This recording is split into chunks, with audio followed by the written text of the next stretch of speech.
Welcome to trading analyst. So இந்த வீடியோவில் நம்ம வந்து மார்க்கெட் எப்படியான ஒரு மூவ்மெண்ட் நாளைக்கு இருக்குங்கிறத பற்றி பார்க்க போகிறோம். Nifty future and bank Nifty future. So இன்றைக்கி வந்து ஒரு பிக் மூவ்மெண்ட்டு, ஒரு ஏற்ற இறக்கம் இருக்கும் அப்படிங்கிற மாதிரியான இதை நம்ம சொல்லியிருந்தோம். ஸோ அதில் நம்ம நிஃப்டி அண்ட் பேங்க் நிஃப்டியோடைய ப்ரைஸ் ஆக்ஷன் டெக்னிக்கல் அனாலிசிஸை பார்த்துருவோம். ஸோ அந்த வகையில் நம்ம ஃபஸ்ட்டு ட்ரா பண்ணியிருந்தது ஒரு ரெசன்ஸ் ஏரியா. ஸோ அதை பிரேக் பண்ணி மார்க்கெட்டில் ஒரு க்ளோசிங் கொடுத்துருக்கு. ஸோ அப்போ என்ன சொல்லுது அப்படின்னு பார்த்தீங்கன்னா, மார்க்கெட் மறுபடியும் நான் வந்து மேல் நோக்கி வருவேன் அப்படிங்கிறத இந்த இடத்துல பதிவு பண்ணியிருக்கு அப்படிங்கிறத நம்ம எடுத்துக்கிறோம். ஸோ அதுக்கப்புறம் அங்கேருந்து வந்து false break out, selling false break அவுட்டில் நடந்திருக்கு அப்படிங்கிற மாதிரி கான்செப்ட் கிரியேட் ஆனது ரெசிஸ்டன்ஸில். ஸோ இதான் வந்து செகண்ட் டைமாக வந்து டச் ஆயிருக்கு. அதனால் நம்ம இது ஒரு ரெசிஸ்டன்ஸ் எடுத்துக்க முடியாது. இனி வரதில் நடந்தால் தான் நமக்கு ஃபால்ஸ் பிரேக் அவுட்.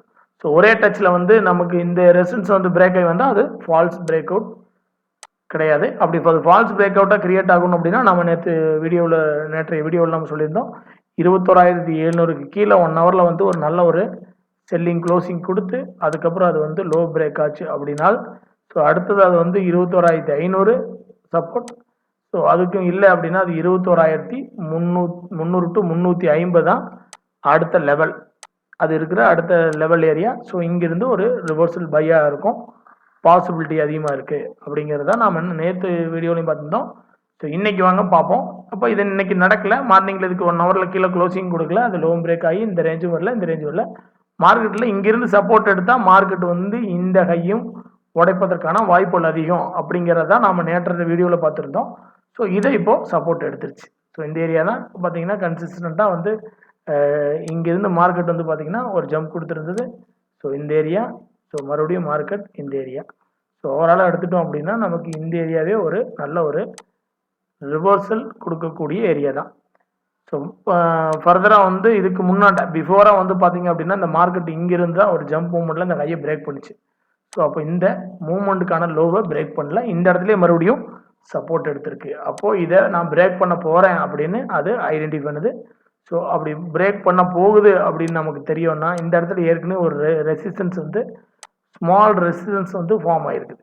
இப்போது 22,020 டு பாருங்க இந்த இடத்துல 22,034 இந்த ரேஞ்ச், 22,000 டு 22,035 இந்த ரேஞ்சில் ஒரு சின்ன ஒரு ரெசிஸ்டன்ஸ் வந்து ஃபார்ம் ஆகிருக்குது. பட் இதுவுமே உடைவதற்கான வாய்ப்பு அதிகம். ஏன்னா 1 2 3 ஒரு பார்த்தீங்கன்னா ரொம்ப டைம் இது வந்து இதாக இருக்குது. அதனால் வந்து இதை பிரேக் பண்ணி இந்த மூமெண்ட் வருவதற்கான வாய்ப்புகள் அதிகம். ஸோ இந்த மூமெண்ட்டில் நமக்கு செல்லிங் வந்தது அப்படின்னா கொஞ்சம் கவனமாக இருக்கணும். நமக்கு எப்படியான ஒரு மூமெண்ட் செல்லிங் வருது அப்படின்னு. ஸோ இல்லை அப்படின்னா இந்த கையை பிரேக் பண்ணி இது மூவாருக்கான வாய்ப்புகள் இப்போ வரைக்கும் அதிகமாக தான் இருக்குது.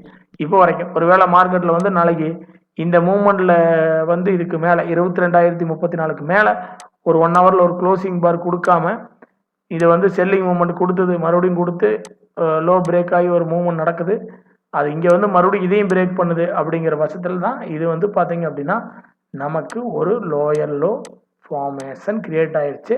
அப்போ கண்டிப்பாக இது வந்து 21,350க்கு வருவதற்கான வாய்ப்புகள் அதிகம். ஸோ நம்ம வந்து ஒரு ப்ரைஸ் ஆக்ஷனாவோ ஒரு டெக்னிக்கல் அனலைஸோ நீங்கள் என்ன மாதிரியான ஒரு ஸ்மார்ட் மணி கான்செப்ட்டு இல்லை நீங்கள் எப்படி நீங்கள் அந்த ப்ரைஸை வந்து அணுகுறீங்களோ அதில் தெளிவாக இருந்தாலே உங்களுக்கு போதுமான ஒன்று. ஸோ அந்த வகையில் நம்ம இந்த மூமெண்ட் வந்து பார்த்தீங்க அப்படின்னா இதுக்கு மேலே க்ளோசிங் கொடுத்தோன்னா இந்த மூமெண்ட் 22,195. ஸோ ஓவராலாக 22,195க்கு மேலே வந்து ஒரு மார்க்கெட் மூவ் ஆகுது அப்படின்னா இது அடுத்த நெக்ஸ்ட் டார்கெட் வந்து பார்த்தீங்கன்னா 22,490 டு 520 இதுதான் நெக்ஸ்ட் டார்கெட். இதுக்கு வந்து பார்த்தீங்க அப்படின்னா நெக்ஸ்ட் டார்கெட் 22,490 டு 22,520 இந்த இடத்துல இருந்து நமக்கு ஒரு செல் வரக்கான வாய்ப்புகள் இருக்குது. இப்போ நமக்கு அதிகபட்சம் ஸோ என்னென்ன நடக்கணும் அப்படிங்கிறத நம்ம தெளிவாக சொல்லிட்டோம். ஸோ இதுக்கு மேலே ஒரு மூவ்மெண்ட்ஸ் கொடுத்தோன்னா இது இந்த ஐயும் பிரேக் ஆக வாய்ப்பு அதிகம். இந்த இடத்துல ரிவர்சல் ஆச்சுன்னா கொஞ்சம் கவனமாக இருங்க. 22,100 டு 150 ரேஞ்சு அதையும் தாண்டி மூவ் ஆகுது அப்படின்னா இதையும் பிரேக் ஆகும். ஓவராலாக இந்த மூவ்மெண்ட் இதுக்கு மேலே க்ளோசிங் மறுபடியும் கொடுத்தது அப்படின்னால் இந்த ஹைக்கு மேலே இந்த மூவ்மெண்ட் க்ளோசிங் கொடுத்துன்னா அது 22,490 டு 22,500 டச்சாக இருக்கான ஒரு புல்லிஷ் மூவ்மெண்ட்டாக சேஞ்ச் ஆயிடும். அப்படி இல்லாத மார்க்கெட் வந்து பார்த்தீங்கன்னா இந்த ஹைக்கு மேலே க்ளோசிங் இல்லாமல் இந்த இடத்துல வந்து ஒரு ரிவர்சல் கொடுத்து டவுன் ஆகி இந்த 21,700க்கு கீழே க்ளோசிங் கொடுத்து ஒரு மூவ்மெண்ட் கொடுத்தது அப்படின்னால் இது வந்து அடுத்தது 21,350 நோக்கி வருவதற்கு வாய்ப்புகள் இருக்குது. அதுக்கு இடைப்பட்ட சப்போர்ட்னு பார்த்தீங்கன்னா 21,500 அடுத்த லெவல் சப்போர்ட்டாக இருக்குது. ஸோ இதோடைய ஆப்ஷன் செயின் அனாலிசிஸ் பார்த்துருவோம் நிஃப்டியோடது. ஸோ நேற்றைக்கு விட இன்றைக்கி வந்து பார்த்தீங்க அப்படின்னா புட் ரைட்டர் வந்து இப்போ அதிகமாக புட் ரைட் பண்ணியிருக்காங்க. நேற்று நம்மளோட வீடியோவில் பார்த்துருந்தீங்கன்னா தெரிஞ்சிருக்கும். கால் ரைட்டுக்கு அளவு புட் ரைட் இல்லை. இன்றைக்கி பார்த்தீங்கன்னா ஓரளவுக்கு புட் ரைட்டர் வந்து உள்ளே வந்துட்டாங்க. அவங்க 21,900 வந்து காலன் புட்டு ஈக்குவல் ரைட் நடந்திருக்குது. அதுக்கப்புறம் 21,800 புட் ரைட்டிங் அதிகமாக நடந்திருக்கு. அப்போ 21,900 21,800 இது எல்லாமே நல்ல ஒரு சப்போர்ட்டுங்கிறாங்க. இதுக்கு கீழே வந்து நாங்கள் விடமாட்டோம் அப்படிங்கிற மாதிரியான கான்செப்டை பையர்ஸ் வந்து கையில் எடுத்திருக்காங்க. செல்லர் வந்து பார்த்தீங்க அப்படின்னா 21,900 இருக்காங்க. பட் அவங்க வந்து பார்த்தீங்கன்னா 21,900 புட் ரைட்டரை விட கம்மியாக தான் இருக்காங்க. அடுத்து 22,000 மீடியமான லெவல், அடுத்து 22,100 மீடியமான லெவல், 22,200 மீடியமான லெவல், அடுத்து 22,500 தான் இருக்கிறாங்க. அவங்களே அதில் புரிஞ்சுக்கிட்டாங்க மார்க்கெட்டு நீ இந்த பூம் கொடுத்தது அப்படின்னா 22,500 நோக்கி வருவதற்கான வாய்ப்புகள் அதிகமாக இருக்கும் அப்படிங்கிறத அவங்க தெரிஞ்சுக்கிறாங்க. ஸோ நம்ம அந்த இடங்களில் வந்து நம்ம சொல்லி இந்த ஏரியாவில் மார்க் பண்ணி வச்சு அந்தந்த ஏரியாவில் ரிவர்சல் கொடுக்கும்போது கொஞ்சம் கேர்ஃபுல்லாக ட்ரேட் பண்ணுங்கள். அடுத்து இந்த பேங்க் நிஃப்டி ஃபியூச்சரை பற்றி பார்ப்போம். ஸோ இந்த பேங்க் நிஃப்டி ஃபியூச்சர் வந்து பார்த்தீங்க அப்படின்னா வந்து இன்றைக்கி ஒரு நல்ல ஒரு மூவ்மெண்ட் இருக்குன்னு தான் நம்ம எதிர்பார்த்தோம். ஸோ அதோட லெவலில் பார்த்தோம் அப்படின்னா இந்த ஏரியா நமக்கு வந்து பழைய லோ வந்திருந்தது, இந்த இடத்துல வந்திருந்தது. இந்த லோ பிரேக் ஆகி ஒரு 1 ஹவரில் க்ளோசிங் கொடுத்து அது பிரேக் ஆச்சு அப்படின்னா ஒரு நல்ல ஒரு மூவ்மெண்ட் கீழே வருவதற்கான வாய்ப்புகள் இருக்குன்னு சொன்னோம். ஸோ அதே மாதிரி பார்த்தீங்க அப்படின்னா இந்த இடத்துல பிரேக் ஆச்சு, பட் க்ளோசிங் கொடுக்கல. ஸோ நம்ம இம்பார்ட்டன்ட் நமக்கு ஒரு ஹையர் டைம் ஃப்ரேம்லையாவது நம்ம சொல்கிற ஏரியாவிலிருந்து ஒரு க்ளோசிங் கொடுத்தோம், அதோடைய பிரேக் மூவ்மெண்ட் கொடுக்கும்போது தான் அது வீக்னஸ் வந்து ஸ்ட்ராங் ஆகுது. இல்லை அப்படின்னா ஸோ இந்த இடத்துல எல்லாம் வந்து பார்த்தீங்கன்னா இங்கே ஸ்டாப் லாஸ் வந்து பையிங் வச்சிருந்து இந்த ஸ்விங் லோ கீழே ஸ்டாப் லாஸ் வச்சவங்களோட ஸ்டாப் லாஸ் எல்லாம் ஆன் பண்ணிட்டு மார்க்கெட் ரெடி ஆயிடுச்சு. அப்போ மார்க்கெட் ரெடி ஆயிடுச்சுன்னா என்ன பண்ண போகுது, இதுக்கு மேலே யாராவது செல் பண்ணி ஹை ஸ்டாப் லாஸாக வச்சுருந்தாங்கன்னா அவங்கள ஆன் பண்ணுறதுக்கு தயாராகிட்டு இருக்கு அப்படிங்கிறத இங்கே இருக்கிற மூவ்மெண்ட்டாக நம்ம பார்க்குறோம். ஸோ இதுக்கடையில் இந்த மூவ்மெண்ட் எப்படி நாளைக்கு இருக்கணும் அப்படிங்கிறதையும் பார்த்துருவோம் ப்ரைஸ் ஆக்ஷன் மூவ்மெண்ட்டில். ஸோ இந்த இடத்துல தான் வந்து பார்த்தீங்கன்னா ஒரு ரெசிஸ்டன்ஸ் வந்து ஃபார்ம் ஆயிருக்கு. ஸோ இப்போ ரீசெண்டாக ஸோ இந்த மூவ்மெண்ட்டில் ஸோ இதுக்கப்புறம் இது டவுன் கொடுத்துருக்கு, இதுக்கப்புறம் இந்த இடத்துல ஒரு ரெசிஸ்டன்ஸ் ஃபார்ம் ஆயிருக்கு. ஸோ 46,200 தாண்டிச்சுன்னா அது வந்து பார்த்தீங்கன்னா அடுத்து 46,300 ரேஞ்சில் ஒரு ரெசிஸ்டன்ஸ் இருக்குது இந்த ஏரியாவில். ஸோ இருந்தாலும் மார்க்கெட் வந்து இங்கிருந்து பை எடுத்துருச்சு அப்படின்னா இது வந்து பார்த்தீங்க அப்படின்னா இந்த மூவ்மெண்ட்டோடைய பிரேக் அவுட் பாயிண்ட்லேருந்து இது பை எடுத்திருக்கு. ஸோ ரொம்ப இம்பார்ட்டண்டாக கவனிக்க வேண்டியது இந்த மூவ்மெண்ட்டோடைய பிரேக் அவுட் பாயிண்ட்லேருந்து அது வந்து பை எடுத்திருக்குது. அதனால் நாம் வந்து இங்கிருந்து ரிவர்ஸ் ஆகிற மார்க்கெட் கண்டிப்பாக இந்த கையை உடைச்சு இது மேலே மூவ் ஆகிறதுக்கான வாய்ப்புகள் அதிகம். ஏன்னா நிஃப்டி உங்களுக்கு வந்து பார்த்தீங்கன்னா ப்ளஸில் மூவ் ஆகிட்டு இருக்கு, பட் பேங்க் நிஃப்டி மட்டும்தான் பார்த்தீங்க அப்படின்னா மைனஸில் இருக்குது. இது நிஃப்டி வந்து ப்ளஸில் மூவ் ஆகுது, பேங்க் நிஃப்டி மைனஸில் இருக்குது. சரி, ஓகே. நமக்கு இது வந்து நாளைக்கு 46,200க்கு மேலே ஒரு மூவ்மெண்ட் கொடுத்தது அப்படின்னா நாம் 46,000 அப்படிங்கிற ஒரு 200 பாயிண்ட் டவுன் கீழே வந்து நம்ம ஒரு எஸ்எல் கான்செப்டில் ஸோ இது ஒரு மூவ்மெண்ட் கொடுத்துனா இது நல்லா ஏறுவதற்கான வாய்ப்புகள் இருக்குது அப்படின்னு தான் நம்ம பார்க்கணும். இங்கிருந்து இந்த ஏற்றம் வந்து வந்தது அப்படின்னா ஃபர்ஸ்ட் ஏரியாவை 46,620 இது ரீச் பண்ணும். ஸோ அதுக்கு மேலே மூவ் ஆகுது அப்படின்னா இது வந்து அடுத்ததான் 47,200 டச் பண்ணும். ஓவராலாக இந்த இடத்துல நமக்கு வந்து ஏற்கனவே ஒரு ரெசிஸ்டன்ஸ் ஃபார்மேஷன் இருக்குது அப்படிங்கிறது தான் இங்கே நமக்கு செல்லிங் வந்தது இந்த ஏரியாவில். ஸோ மறுபடியும் வருது இந்த இடத்துல. ஸோ மறுபடியும் இது வந்து பிரேக் ஆச்சு அப்படின்னா மார்க்கெட் அடுத்த கேப் பார்த்தீங்க அப்படின்னா வந்து ஒரு நல்ல கேப்பாக இருக்குது. நிஃப்டியும் மூவ்மெண்ட் கொடுத்து பேங்க் நிஃப்டியும் மூவ்மெண்ட் கொடுத்தது அப்படின்னா இந்த கேப் வந்து இது வரைக்கும் இது சாலிடாக வருவதற்கு வாய்ப்பு இருக்குது. 48,000 to 48,200 வருவதற்கான வாய்ப்புகள் இருக்குது இந்த ரெசிஸ்டன்ஸ் வரைக்கும். ஸோ இது நமக்கு பார்க்க வேண்டிய விஷயம். இங்கிருந்து மூவ் ஆகிறது, ஸோ இது பிரேக் ஆகுது, இதுக்கு மேலே ஒரு 1 ஹவரில் க்ளோசிங் கொடுத்துருச்சு அப்படின்னாலும் அடுத்து இந்த மூவ்மெண்ட்டுக்கு தயாராகிடுச்சு அப்படிங்கிறது அது நமக்கு இன்ஃபார்ம் பண்ணுது. ஸோ அந்த மைண்ட் செட்டில் இருங்க.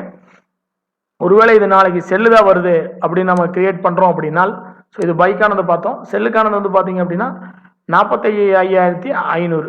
ஸோ இந்த ரேஞ்ச் இது வந்து பார்த்தீங்கன்னா தற்காலிகமாக இதையும் பிரேக் ஆகி வந்தாலும் 45,500 நமக்கு ஒரு நல்ல ஒரு சப்போர்ட் இருக்குது.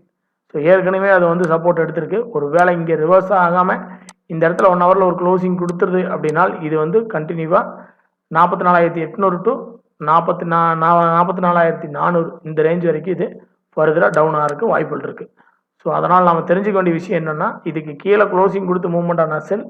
ஸோ இந்த ரேஞ்சுக்குள்ளாரே ட்ரேட் ஆகிட்டு இருந்து இதுக்கு மேலே க்ளோசிங் கொடுத்து ஒரு மூவ்மெண்ட் கொடுத்து 46,200க்கு மேலே ஒரு க்ளோசிங் கொடுத்து 1 ஹவரில் மூவ்மெண்ட் கொடுத்தது அப்படின்னா அடுத்தது பை மூவ்மெண்ட்டில் 46,660 46,610 47,000 to 47,200 ரெசன்ஸ் நோக்கி இந்த ப்ரைஸ் வேகமாக மூவ் ஆக ஆரம்பிச்சிடும். ஸோ ஓவராலாக வந்து நம்ம நிஃப்டி அண்ட் பேங்க் நிஃப்டியோடைய மூவ்மெண்ட்ஸ் வந்து பார்த்தோம். ஸோ இது வந்து வேர்ல்டு மார்க்கெட்டை ஒரு அனலைஸ் பண்ணிடுவோம். வேர்ல்டு மார்க்கெட்டில் வந்து பார்த்தோம் அப்படின்னா நமக்கு டவ் ஜோன் வந்து ஒரு ப்ரீவியஸ் டேவில் வந்து நேற்றைய இதில் வந்து ஒரு 300 பாயிண்ட்ஸ் பக்கம், அதாவது 300 பாயிண்ட்ஸ் பக்கம் டவுன் ஆயிருக்கு. டவ் ஜோன் வந்து பார்த்தீங்க அப்படின்னா நமக்கு இங்கே 67 தான் இருக்கு, பட் 300 பாயிண்ட்ஸ் பக்கம் வந்து டவுன் ஆயிருக்கு.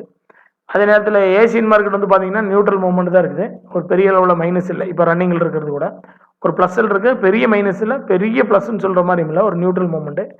ஏசியன் மார்க்கெட் எடுத்துட்டீங்க அப்படின்னா வந்து நிக்கி மட்டும்தான் 225 பாயிண்ட் மைனஸ், மீதி எல்லாம் வந்து ஹாங்ஸங் பார்த்தீங்கன்னா நல்லாவே 556 பாயிண்ட் ப்ளஸ்ஸில் இருக்குது. ஸோ பெரிய அளவில் மைனஸ் இல்லை, நிக்கி தவிர மீதி எல்லாமே ஒரு நல்ல ப்ளஸ்ஸில் தான் இருக்குது. சரிங்களா? அப்புறம் அதுக்கப்புறம் வந்து பார்த்தீங்கன்னா நம்ம பேங்க் நிஃப்டியோடைய ஆப்ஷன் செயின் அனாலிஸ்ட் பார்த்துருவோம். பேங்க் நிஃப்டியோட ஆப்ஷன் செயின் அனாலிஸ்டில் நாளைக்கு வந்து நமக்கு வந்து எக்ஸ்பைரி 7ஆம் தேதி. ஸோ இதில் வந்து பார்க்கும்போது நமக்கு 46,000 வந்து கால் ரைட்டிங் அதிகமாகவே இருக்குது. அதுக்கப்புறம் பார்த்தீங்கன்னா 45,800 வந்து ஒரு 45,700 800. ஸோ இதெல்லாமே வந்து பார்த்தீங்கன்னா ஒரு ஸ்லைடர் 2 பக்கம் வந்து ரைட் பண்ணியிருக்காங்க. ஸோ பெரிய அளவில் இல்லை. ஸோ அதனால் நம்ம தெரிஞ்சுக்க வேண்டியது என்னென்னா 45,500 பிரேக் ஆச்சு அப்படின்னா அடுத்தது 45,000 ஒருக்கான வாய்ப்புகள் அதிகமாக இருக்குது அப்படிங்கிறது அது நினைவுபடுத்துது. ஸோ இந்த ஏரியாவில் ஸ்ட்ரகிள் ஆகும் அப்படிங்கிறத நம்ம நேற்றே பார்த்தோம். அந்த ஏரியாவை தாண்டினா தான் ஒரு மூவ்மெண்ட் இருக்கும் அப்படின்னு. ஸோ இது மறுபடியும் வந்து 45,500 to 45,600 700 800 இந்த 300 to 400 பாயிண்ட்ஸ்குள்ளே நின்று மார்க்கெட் அப்படின்னா இது ஸ்ட்ரகிள் ஆகிட்டே இருக்கும். இது சடனாக வந்து 45,800 46,000 தாண்டி ஒரு மூவ்மெண்ட் கொடுத்துட்டு அப்படின்னா அது வந்து அடுத்து 46,600 அது ரீச் ஆகிறதுக்கான வாய்ப்புல இருக்கும். அப்போ அந்தந்த மூவ்மெண்ட்டில் மட்டும் ட்ரேட் பண்ணுங்கள். உள்ள அது கிரைண்டரில் போட்டு மாவு அரைக்கும் போது நீங்களும் போய் உள்ளே சிக்கிறாதீங்க, உங்களையும் சேர்ந்து அது அரைக்கிறதுக்கான வாய்ப்பு உள்ளதிங்க, உள்ளே போயிடாதீங்க. ஸோ அதை நம்ம மைண்டில் வச்சுக்கணும். ஒரு ப்ரைஸை நம்ம ட்ரேட் பண்ணும்போது ப்ரைஸோட மூவ்மெண்ட்டில் ட்ரேட் பண்ண பாருங்கள். ப்ரைஸில் அது வந்து இன்சைடாக வந்து கிரைண்ட் பண்ணிட்டு இருக்கும்போது உள்ளே போனீங்க அப்படின்னா உங்களுக்கு ரிஸ்க் அதிகம். அது ஆப்ஷன் செல்லருக்கு ஓகே, பட் நார்மல் ஒரு ட்ரேடிங் பண்ணுறவங்களுக்கு அந்த இடம் வந்து பெரிய லெவலில் சப்போர்ட் பண்ணாது, கன்ஃபியூஸில் வந்து அதிகமாக இன்க்ரீஸ் பண்ணும். சரி, ஓகே. அதுக்கப்புறம் வந்து பார்த்தீங்கன்னா டிஐஎஃப்ஐஎஸ் டேட்டா பார்த்துருவோம். டிஐஎஸ்எஃப்ஐஎஸ் டேட்டாவில் வந்து பார்த்தீங்க அப்படின்னா வந்து 518 கோடி வந்து டிஐஎஸ் வந்து எஃப்ஐஎஸ் வந்து பை பண்ணியிருக்காங்க. டிஐஎஸ் வந்து உங்களுக்கு 1000 கோடி வந்து செல் பண்ணியிருக்காங்க. ஸோ இவங்க வாங்கினா அவங்க செல் பண்ணுவாங்க, அவங்க செல் பண்ணால் இவங்க வாங்குவாங்க. இதே தான் தொடர்ந்து நடந்துட்டு இருக்கும். ஸோ அதே நேரத்தில் வந்து பார்த்தீங்க அப்படின்னா இவங்க இப்போ தான் பை பண்ணுறாங்க. இந்த 2 டேஸாக வந்து பாருங்களேன், செல்லிங் ப்ரெஷர் கொண்டு வரல. மேபி வந்து நாளைக்கு மார்க்கெட் சப்போர்ட்டிவ் இருந்து இவங்க பை பண்ணாங்கன்னா மேலே ஒரு வாய்ப்புகள் இருக்குது. ஏன்னா இவங்க வந்து ஹாங்ஸங் மார்க்கெட்டில் வந்து சைனா மார்க்கெட்டில் வந்து இன்வெஸ்ட் பண்ண ஒரு ஐடியா பண்ணி அது ஒரு நியூஸாக பார்த்தோம். அது இன்வெஸ்ட் பண்ணுறதுக்கு ஐடியா பண்ணியிருக்காங்க. பட் அங்கே சில டேக்ஸஸ் எல்லாம் இன்க்ரீஸ் பண்ணங்காட்டி மறுபடியும் வந்து இந்தியன் மார்க்கெட்டில் இன்வெஸ்ட் பண்ணுறதுக்கான வாய்ப்புகள் இருக்குது அப்படிங்கிற மாதிரி ஐடியா பண்ணியிருக்காங்க. அதனால் நம்ம மார்க்கெட் வந்து மீண்டும் வந்து ஏதோ ஒரு சைடில் ஒரு பூம், அதாவது வந்து ஆட்டங்கள் பெருசாக இருக்கிறதுக்கு வாய்ப்புகள் இருக்குது. ஸோ எதுவாக இருந்தாலும் நீங்கள் அதோடைய லெவல்ஸ், அந்த டெக்னிக்கல் மூவ்மெண்ட்ஸ்குள்ளே இருந்தீங்க அப்படின்னா உங்களுக்கு எப்போதுமே சேஃபு. அதனால் எப்பயுமே லேர்ன், அதுக்கப்புறம் ட்ரேட். ஸோ அது உங்களுக்கு எப்பயுமே பெஸ்ட்டாக இருக்கும். Okay, thank you friends. மறுபடியும் ஒரு வீடியோவில் பார்க்கலாம். தேங்க்யூ.